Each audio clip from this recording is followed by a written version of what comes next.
I'm 98 years old, and after all these decades, I can tell you the single most protective thing in your life after 65 is not a pill, not a diet, not the number of steps your watch counts. It is one small word: no. But hear me out, because the part most people miss is this: the biggest threats to your money, your health, and your dignity almost never come from a stranger. They come from the people who love you most. I'm not here to scold you or frighten you. Think of this as the two of us sitting at a kitchen table, talking plainly. I've watched people age for nearly 80 years, and I've read the research that explains what I saw. By the end, you'll know exactly when to say that word, and the exact sentences to use, so you can say it without starting a war. Let me start with the story we've all swallowed. You picture the lonely older woman on the phone with a voice from far away, or a text from a grandchild who isn't really her grandchild begging for money.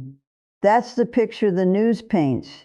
It's real, but it is the small part of the problem, and the data has been quietly saying so for years.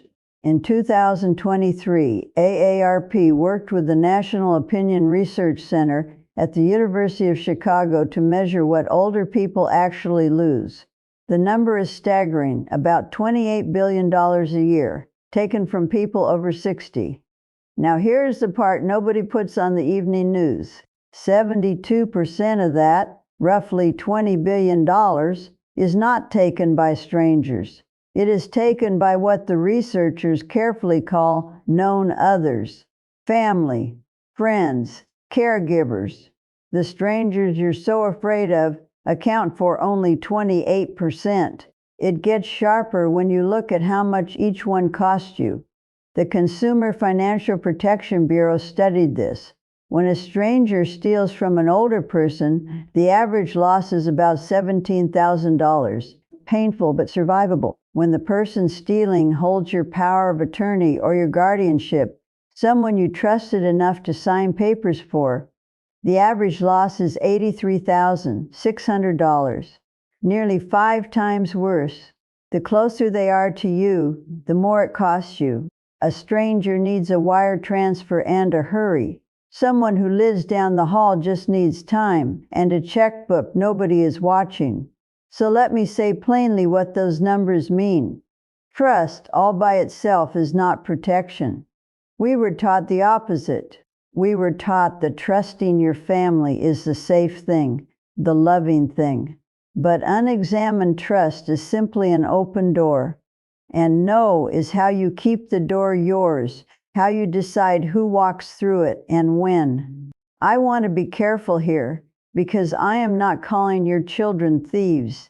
Most of these people did not set out to steal a dime. They started out trying to help. A daughter takes over the checkbook because the bills were piling up. A son moves in to keep an eye on things.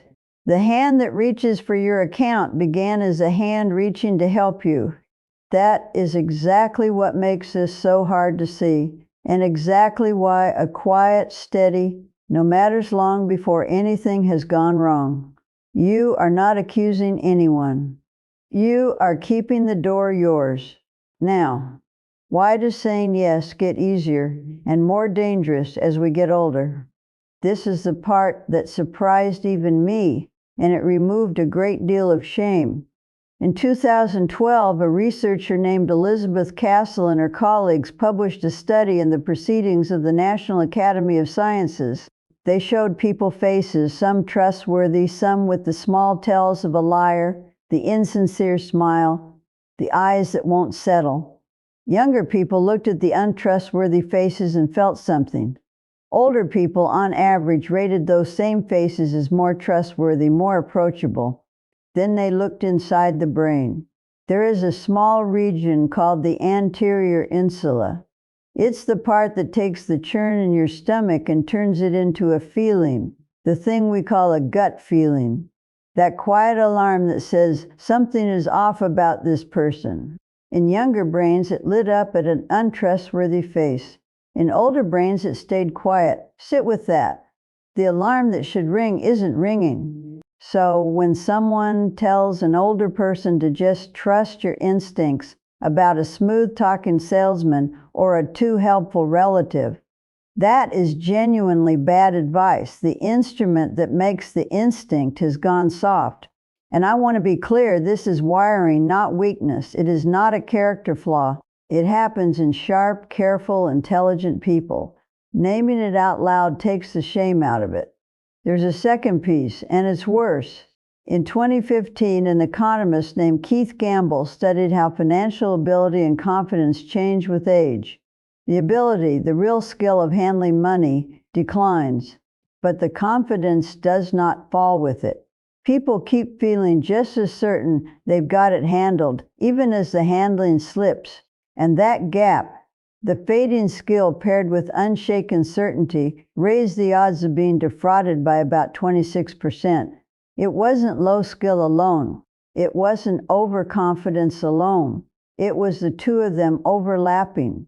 There's a quieter finding still from a researcher named Natalie Denberg. She gave healthy older people, sharp, no dementia, nothing wrong on any standard test, a card game that rewards patience and punishes chasing the big quick win. Somewhere between a third and 40% of them kept reaching for the bad deck, not because they were failing, but because the part of the brain that weighs a far-off loss against a near reward had quietly dimmed. Smart people, no diagnosis, still drawn to the wrong card. So here is what those studies tell you together. You can no longer feel your way to safety. The gut won't warn you, and your confidence won't either. So you stop relying on feeling, and you install a habit instead. A pause. No, not today. Let me sleep on it. I'll get back to you tomorrow. That little delay is the safeguard your biology used to hand you for free. Now you have to build it yourself, with a word. And you build it early before you think you need it. No is a friend you install while the locks still work, not after the break-in. Your future is being practiced now. Now don't mistake this for pulling away from everyone. The connection that truly feeds you is something your body needs as much as food, and I've shown just how much. There's another story we tell, and it's nearly the opposite of the first. Picture the exhausted daughter, run ragged caring for a frail, demanding parent who finally loses her temper and does something she regrets. We feel for her. The whole culture feels for her. And for a long time, that was the official theory of how elder abuse happens. The caregiver, stressed past her breaking point, snaps. In 1989, two researchers, Carl Pillemer and David Finkelhor, took that story apart. They looked at who actually gets harmed and who actually does the harming. And what they found turns the blame completely around. Mistreatment, they discovered, is not predicted by how dependent the older person is. The frail, the heavy to care for, the truly burdensome, they were not the ones most at risk. What predicted harm was how dependent the relative was on the elder. 64% of the people doing the harming were financially dependent on the very person they were harming. 55% depended on that person for a roof over their head. Read that again. The danger was not the parent who needed too much. It was the grown child who needed too much, the one living off the parent's money, sleeping in the parent's spare room. I've watched this shape play out more times than I can count, and it always looks the same. There is often one relative, the one who needs your checkbook and your back bedroom, who fights your boundaries the hardest, who gets angry when you say no to a loan, who tells you that real family doesn't keep score, and they call all of it love. Sometimes they even believe it. So let me say something that took me a long time to learn. Loving someone and being safe with someone are two different measurements. You can love a person with your whole heart and still not be safe handing them your bank card. A no to that person is not a withdrawal of love. It is a refusal to keep funding a problem that your money is quietly making worse, for them as much as for you. And I want to be fair, because this is pattern recognition, not an accusation aimed at your family in particular. Most families never tip into this at all. Most grown children who move back home are simply going through a hard stretch, and they'd be horrified to hurt you. I'm not asking you to suspect the people you love.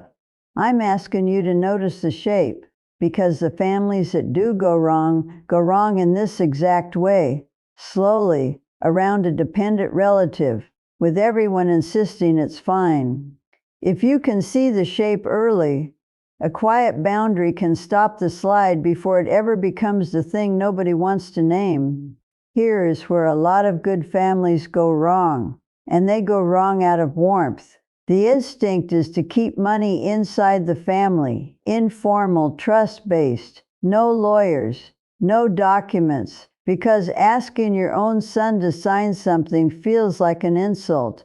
It feels like saying you don't trust him. So you do it on a handshake, and the data calls that the most dangerous setup of all. The Australian Institute of Family Studies looked at this carefully. Older people who had a proper formal power of attorney in place reported elder abuse at a rate of 13%. Older people relying on informal family agreements, the verbal promise, the "we'll sort it out, Mom," reported abuse at 21%. The paperwork that felt cold actually protected people. The handshake that felt loving left them exposed. Why would that be? It's not complicated once you see it. A document creates a boundary. It puts the expectations in writing, where everyone can read the same words. It creates outside legal liability. Somebody can be held to account. A handshake creates none of that. It creates a slow, quiet drain that no one is positioned to question, because there's nothing to point to. By the time anyone notices, years have passed. So the protective no here is gentle, and it sounds like this: no, let's put it in writing. Not because you distrust them. You say that part out loud: I trust you. That's exactly why I want it clear, so no one can ever wonder. Clarity protects everyone in the room, including the person you're trusting. A written line keeps an honest person honest, and it keeps suspicion off their name later. And there's a quieter version of this around your will. Many people feel they ought to be fully transparent, to sit the children down and tell them exactly who gets what. It feels honest. But revealing the contents of your will early invites lobbying. It turns ordinary visits into negotiations. Suddenly, the daughter who calls every Sunday is calling for a reason everyone can feel. There are good lawyers who build quiet, staggered structures for exactly this reason, so that your final years are not one long audition for the inheritance. You are allowed to keep the details to yourself. Telling your children you love them is one thing.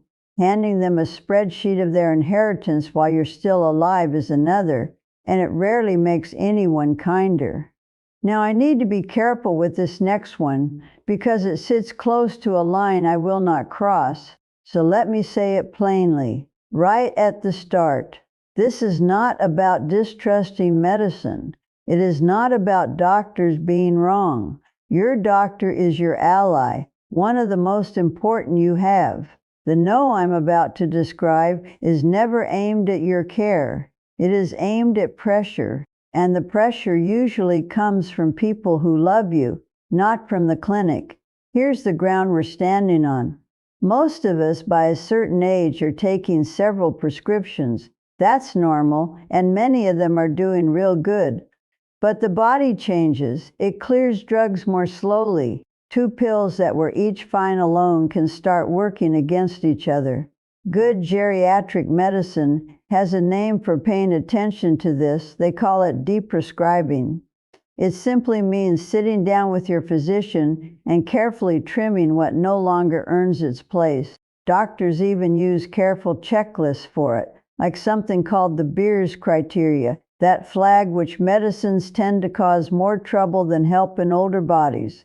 This is not anti-medicine. This is medicine at its most thoughtful, and it is done with your doctor, never behind their back. Here is where families go sideways. To a worried adult child, stopping a preventative pill can feel like giving up, like surrender. So they push in one direction only. Add, never subtract. More tests, more pills, more intervention, anything that feels like fighting. And sometimes they push right over the top of a parent who is perfectly clear-headed and has talked it through with her own physician.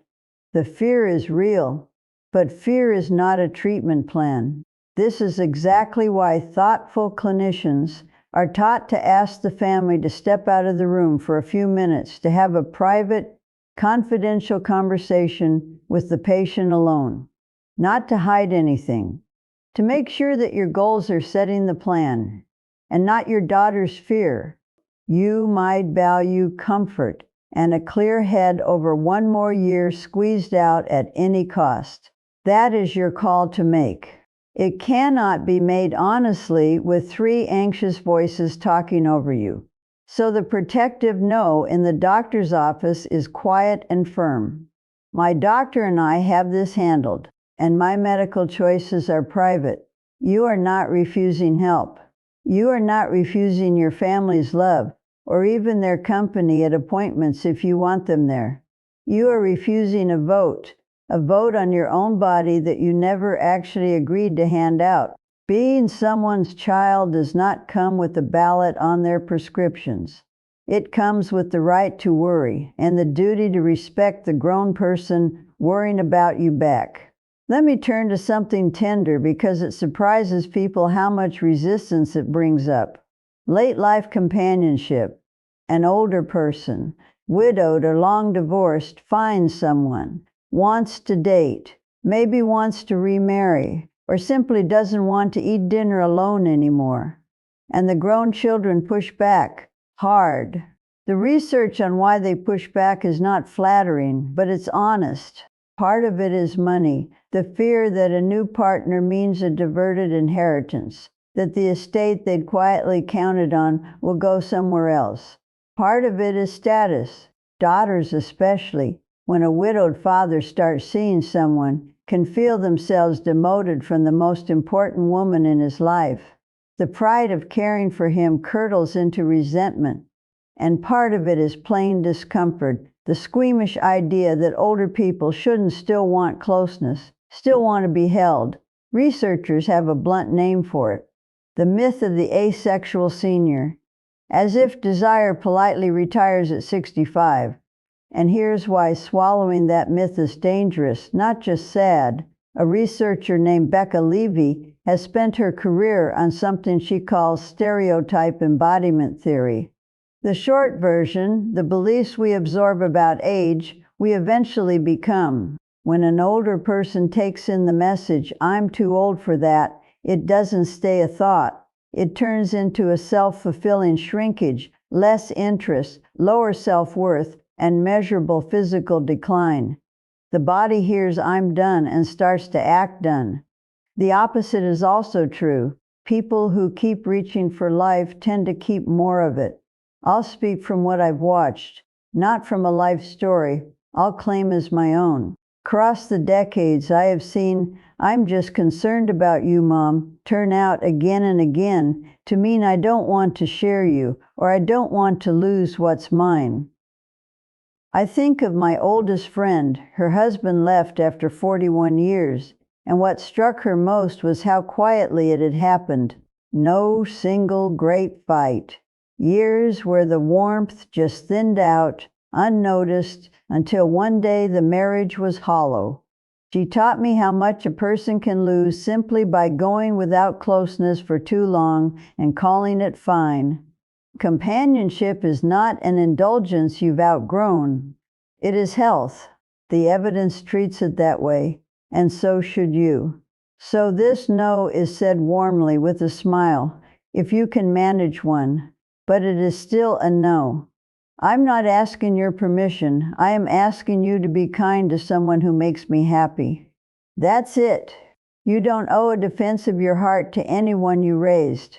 They can have your love and your honesty. They do not get a vote on who you let sit beside you in the evening. Now to the newest pressure, the one my generation never had to think about.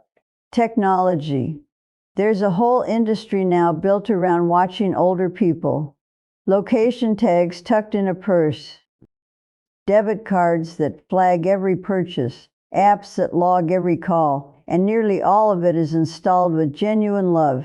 To catch one fall, to stop one scam, to find a parent who wandered off and got lost. I won't pretend none of it helps. Some of it saves lives. The trouble has a name. Researchers call it mission creep, a tracker put in place for one real emergency. The worry that you'll wander during a confused spell quietly turns into a record of everything, every trip to the store, every visit to a friend. Then, one ordinary Tuesday, your son calls and asks why you stopped at that address, or why there's a charge he doesn't recognize.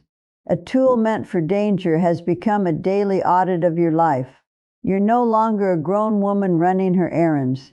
You're a file someone is reviewing. And the cost of that is not just annoyance, it's measurable.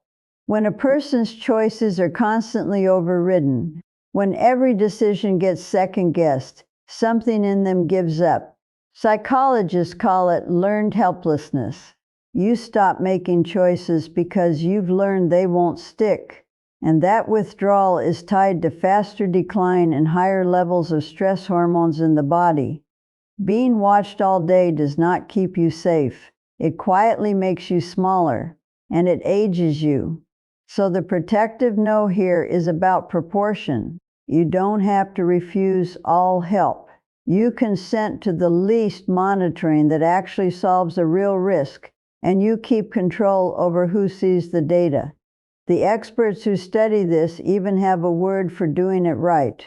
Scaffolding. You put up the least support that holds the weak spot, and not one beam more. A scaffold helps a building stand. It doesn't wrap the whole house so no light gets in. The line is simple. Help me with the thing that is genuinely dangerous, not with my whole day. A medical alert button for a real fall risk, yes. A live map of every footstep you take, no. If that audit unsettled you, good. There are 5 things in particular I'd let go of before 70, each one quietly taxing the very calm you're trying to protect. By now you might be thinking, Evalyn, I understand all this, but you don't know my family. Saying no to them feels impossible. I do know. And the numbers prove how common that feeling is. When an older person is harmed by a stranger, most of them report it. Around 2/3 do. They call the bank, they call the police, they want justice. But when the harm comes from someone they know, an estimated 87.5% never report it, never tell a soul. Nearly 9 in 10 suffer it in silence. The closer the betrayal, the deeper the quiet, and the reasons are deeply human. They are not foolish. There's the shame, the horror of admitting you've lost control of your own affairs, that you of all people got taken. There's the parent's instinct, which does not switch off at any age to shield your child. Even the child causing the harm, especially that one. You'd sooner lose the money than see them in trouble. And underneath it all, there's a quiet terror I've heard in so many voices over the years. The fear that if you admit anything is wrong, anything at all, the next step is losing your home, that someone will decide you can't manage and move you somewhere small, and that will be the end of your freedom. So you say nothing. You smile. You cover for them. Let me name the trap gently because no one else will. Silence feels like loyalty. It wears the costume of love. But silence is the exact thing that lets the harm keep growing. Nothing said means nothing stopped. And regret does not arrive all at once. It gathers.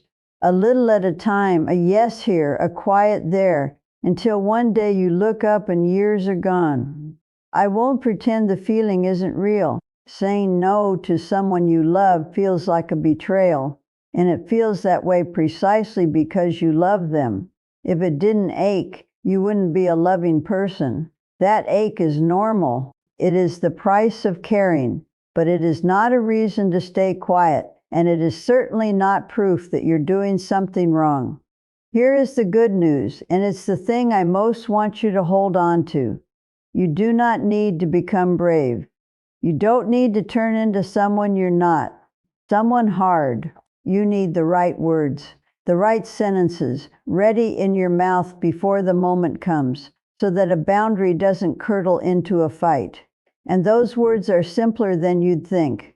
Let me give them to you. First, the principle, because it matters more than any single sentence. Do not justify. Do not debate. The moment you bolt a reason onto your no, you've handed the other person something to argue with. Say no, because I'm tired. And now you're having a conversation about whether you're really that tired. The reason becomes the battleground. It needs to be stated calmly, and then it needs you to stop talking. The second principle is to lean on a third party, so it's never you against them. A doctor, a lawyer, a financial advisor. When the authority sits with a professional, your child isn't fighting you. They're up against a plan that's already settled, and there's far less air in the room for a fight. Let me give you the actual words. Say them with me, or just listen for now. For money, when they start asking what's in the will or what's in the accounts, I've set everything up with my advisor and my attorney exactly the way I want it. My executor will handle the details when the time comes. I'd rather not get into specifics, but it's all taken care of. That's the whole answer. You don't add to it. The silence after it is fine. Let it sit. For daily spending, when someone questions a purchase, I appreciate you watching out for me. I'm comfortable managing this right now. If that ever changes, you'll be the first person I call. Notice what that does. It thanks them. It closes the door. And it leaves a real opening for the day you might actually want help on your terms, in your timing. For medicine, when the worry turns into pressure, I know you're worried, and I love you for it. My physician and I have a plan I trust. My medical choices are private. You've honored the love and held the line in 3 short sentences. You don't owe a fourth. For your heart, when they question your companion, I'm not asking permission, I'm asking for respect. 8 words. And then the one sentence that fits anywhere, keep this one in your pocket for every nosy question you didn't see coming. I'm not comfortable sharing that. Thank you for asking. That's it. It's polite. It's complete. It gives no handhold to argue with. You can use it on a neighbor, a relative, a stranger, anyone. I'm not comfortable sharing that. Thank you for asking. Now here is the part most people skip, and it's the most important. Practice these out loud, alone, in the kitchen, in the car, before you ever need them. I mean it. Say them to the wall until they feel ordinary in your mouth. Because in the moment, with someone you love upset across from you, you will not invent calm words on the spot. You'll reach for whatever you've rehearsed. If you've rehearsed nothing, you'll reach for the old yes. Your future is being practiced now, so practice the words you'll wish you'd had. So let me gather all of this into one idea before we part. No is never a wall against the people you love. I don't want you to hear an hour of warnings and grow hard or suspicious or cold. That's not it at all. No is a fence. And a fence is not built to keep love out. It's built around the one thing their love is actually for. You. Yourself, your dignity, the person they say they care about. You can't love a self that's been handed away piece by piece. The fence is what keeps there being a you to love. Think back over where we've been. The danger was rarely the stranger on the phone. It was unexamined trust, the open door we were taught to leave open. It was silence dressed up as loyalty. And it was that quiet gut alarm that goes soft with age, the one Castle's work found going dim in the older brain. You cannot rewire that alarm. I can't either. But you can install a word where the alarm used to be. And the word is no. Here's the truth that took me longest to believe. A boundary does not end a relationship. It makes it honest. The families that last, the ones still warm in the final years, are not the families where no one ever says no. They're the families that can hear a no and stay. Stay anyway. Stay kind.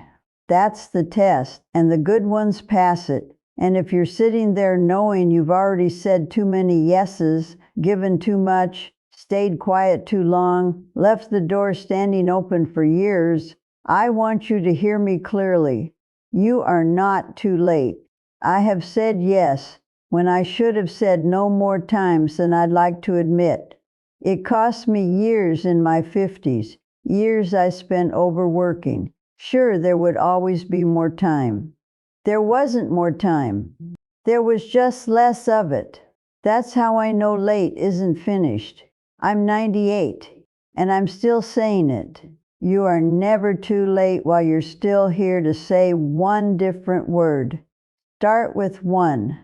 No this week. Just one. Small, kind, and yours. If you want the wisdom of later life while there's still time to actually use it, subscribe and stay with me. And do one thing for me in the comments. Tell me the one no you most need to say and to whom. Then read a few of the others. You will feel a little less alone in it, I promise you that. Saying no clears the room. What you do with that quiet is the real question. And I once explained why being late to something is never the same as being finished.